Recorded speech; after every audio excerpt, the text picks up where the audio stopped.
Un saludo a los salvadoreños que viven en Nueva Zelanda y Australia, muy lejos de aquí, en Europa, en Canadá, en los Estados Unidos y en cualquier parte del mundo. Y un saludo a los y las salvadoreñas que viven en nuestro país. Para todos ellos, un fuerte abrazo. Un saludo especial a Francisco Linares Luna, para que elevemos nuestros mejores votos para que su salud se estabilice. Te deseo lo mejor del mundo. Un fuerte abrazo ahí en Santana. En este mes de octubre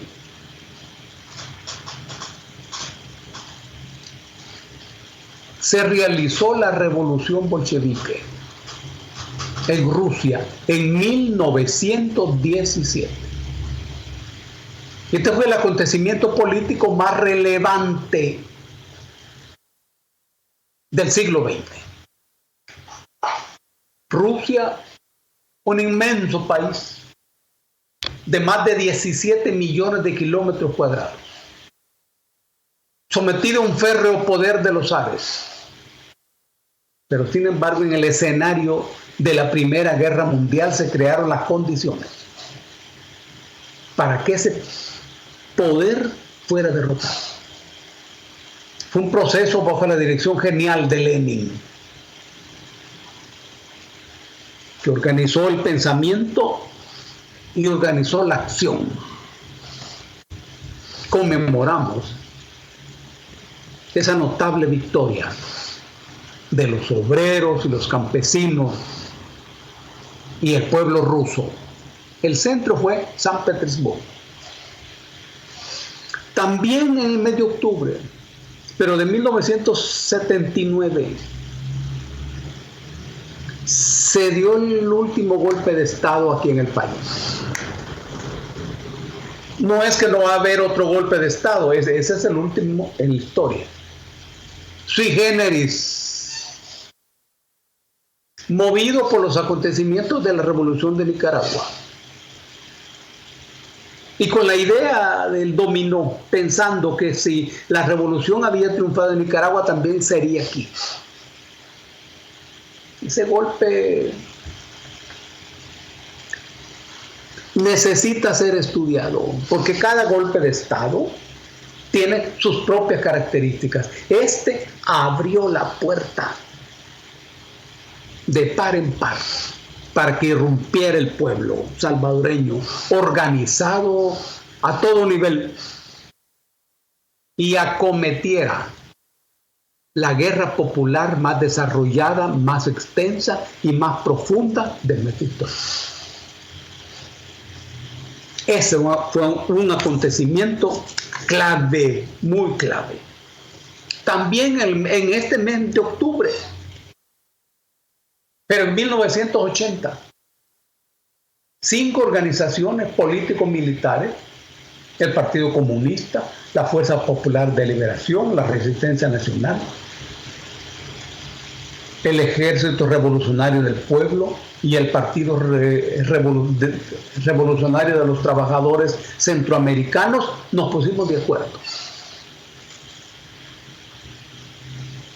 y construimos la alianza política más importante de la historia del país. Una alianza. No fue una unidad, la más exitosa, porque 5 organizaciones ideológicamente diferentes, pero políticamente concertaron, acometieron la heroica tarea de una guerra que duró 20 años. Rendimos homenaje a los hombres y mujeres que hicieron posible que naciera el FMLN guerrillero en octubre de 1980. Y finalmente hoy, el 12 de octubre, nos encontramos ante una fecha de muchos colores, de muchos sabores y expresiones. Hace muchos años, el 12 de octubre se entendía que era el Día de la Raza. Y se celebraba la llegada a nuestras costas de los barcos españoles, que habían, se decía, descubierto, que nos habían descubierto. De tal manera que nosotros celebrábamos lo que siempre fue y es la mayor invasión a nuestras tierras. Ahora bien, ¿qué es lo que movió esa invasión? Esto fue en 1492, es decir, en el siglo XV. ¿Qué ocurría en Europa en ese momento? ¿Y qué fue lo que movió a España para lanzarse al Océano Pacífico? Esta no fue ninguna expedición científica. ¿Cuál era el escenario? En ese momento, en Europa terminaba el feudalismo y se abrían paso en diferentes ritmos y temperaturas las relaciones mercantiles propias del capitalismo. En Inglaterra, por ejemplo, a partir de la crianza de las ovejas, los burgueses ingleses eliminaron a los campesinos, eliminaron los pequeños terrenos y pasaron de exportar la piel de las ovejas, el pelo de las ovejas a Flandes, donde se producían las telas, pasaron a producirlos ellos. El capitalismo allí, por estas circunstancias específicas, estaba avanzado. España no. España era una sociedad clerical muy primitiva, muy atrasada,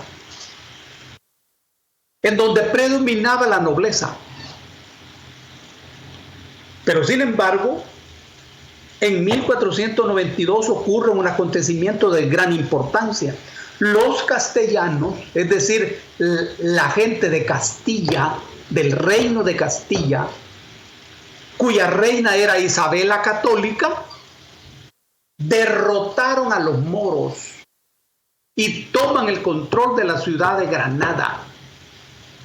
Esto fue en 1492, pero en marzo de 1492. Y derrotan a Boabdil, que era el árabe líder en ese momento. Este es un acontecimiento clave.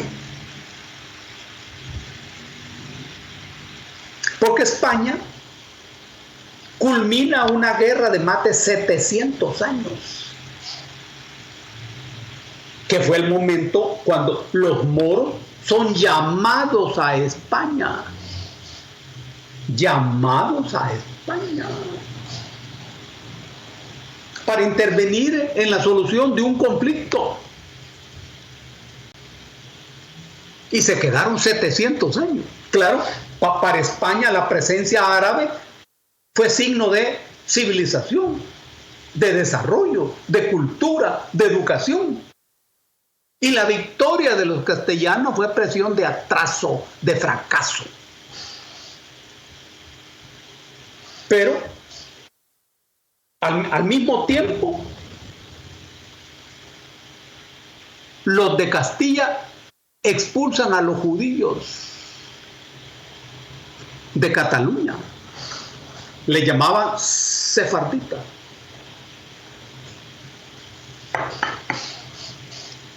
Y se plantearon un problema serio. Porque en esas décadas la confrontación era Oriente y Occidente. En el Oriente, los pueblos árabes estaban expresando un inmenso poder. no solo militar, sino científico y cultural. Hay que recordar que Aristóteles llegó a Europa a través de los árabes. Y que en tiempo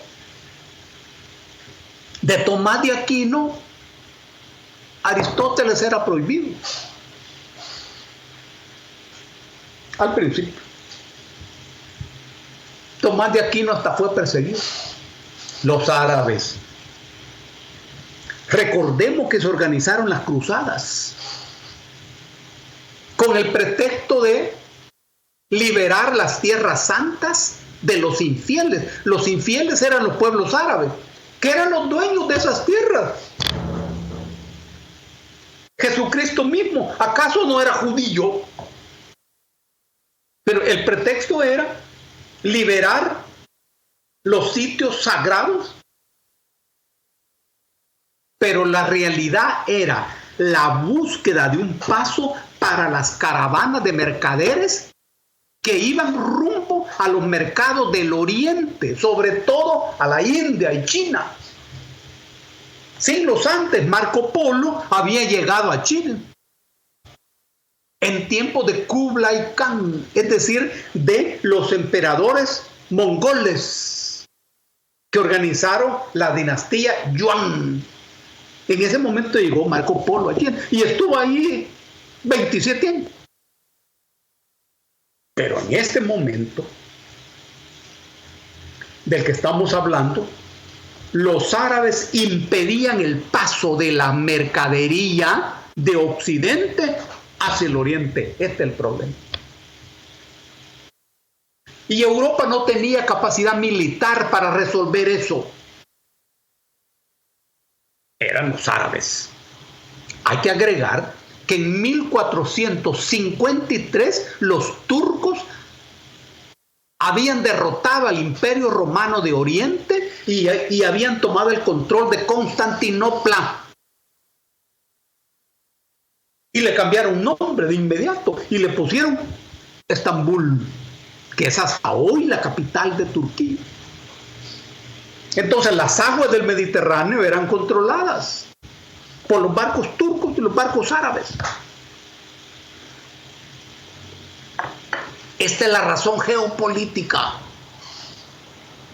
que determinó las condiciones para que el Atlántico se convirtiera en la ruta comercial por excelencia. España se convirtió en la primera potencia del mundo en ese momento. Y buscando esas rutas para tratar de salvar del poderío de los árabes, es que Isabel de Castilla, que era una gran comerciante, el Vaticano la había nombrado Isabel la Católica por sus méritos, quemando a los cristianos, quemando a los cristianos en la Santa Inquisición. La premió el Vaticano llamándole Isabel la Católica. Pero en estas circunstancias emprendieron la empresa mercantil del viaje a la India. Y se encontraron con Colón, que también era un comerciante, que creía que la tierra era redonda y que partiendo del occidente se llegaba al oriente, lo cual es correcto. Este es el escenario geopolítico que determinó esto, que era una aventura. El tema es que después de 50 días de navegación tocaron tierra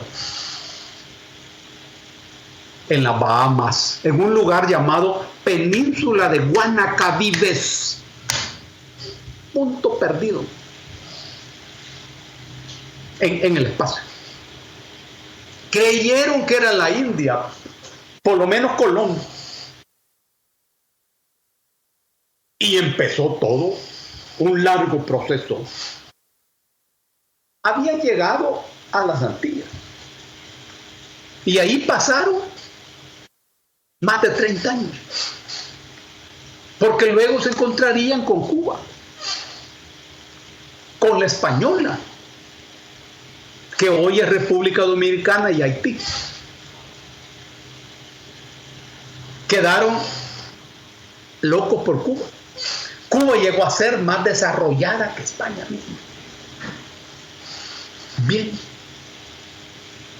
Los reyes españoles ni idea tenían de lo que habían encontrado, la gigantesca porción de tierra y las inmensas riquezas que allá habían. Para nosotros, esa invasión es el punto de mayor desastre de nuestra historia.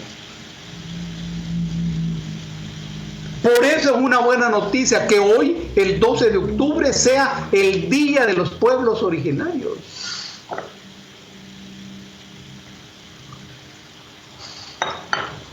Y no el Día de las Razas, ni el Día del Encuentro con Europa. Ahora, estas tierras pasaron después a llamarse América,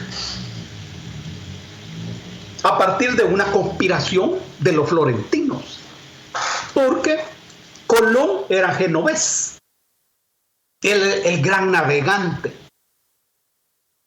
pero en uno de los barcos de Colón iba un cartógrafo llamado Américo Vespucio.